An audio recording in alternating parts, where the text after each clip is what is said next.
নমস্কার বন্ধুরা এবং আমার প্রিয় ভাই বা বোনেরা, আশা করি সবাই ভালো আছো। তো তোমাদের সবার জন্য একটা নতুন রিক্রুটমেন্ট এসে গেছে, সেটা হলো রেলওয়ে বোর্ড থেকে। জানো, প্রতি বছর আমরা সবাই জানি যে প্রতি বছর রেলওয়ে একটা নিউ ভ্যাকেন্সি বের করবে এখন থেকে। তো যেহেতু প্রতি 2 বছর মানে প্রতি বছরই বের করছে, তো এবারও বের হবে, যেটা বড় একটা নোটিশ এসে গেছে আমাদের কাছে।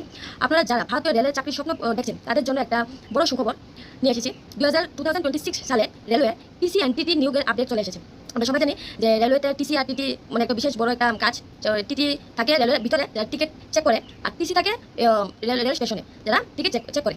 তো এটা বিশেষ বড় একটা অফারে মানে রিক্রুটমেন্ট হবে এবছর।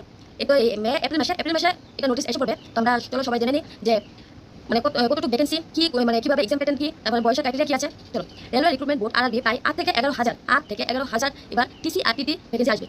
এটা আমি বলছি না, এটা আমি রেলওয়ের মানে ওয়েবসাইট থেকে এটাকে আমি বের করেছি তোমাদের জন্য, বিশেষ করে তোমাদের জন্য আমি এটা বের করেছি। তো শুনো, রেলওয়ে রিক্রুটমেন্ট বোর্ডের এই প্রক্রিয়াটা টিসি আর টিটির জন্য যে নোটিফিকেশন, এটা এই মাসে এপ্রিল মাসেই আউট হয়ে যাবে। তো সবাই তৈরি হয়ে নাও, যাদের প্রিপারেশন, যারা চাও যে রেলওয়েতে তোমরা জব করবে, রেলওয়ে চাকরি পাওয়ার জন্য, তো প্রিপারেশন ভালোভাবে শুরু করে দাও। আর আজকে আর কিছু বললাম না। যদি তোমাদের কোনো আর কোশ্চেন থাকে তাহলে প্লিজ আমাকে আমার কমেন্ট বক্সে মেসেজ করতে পারো, আমি উত্তর দিয়ে দেবো।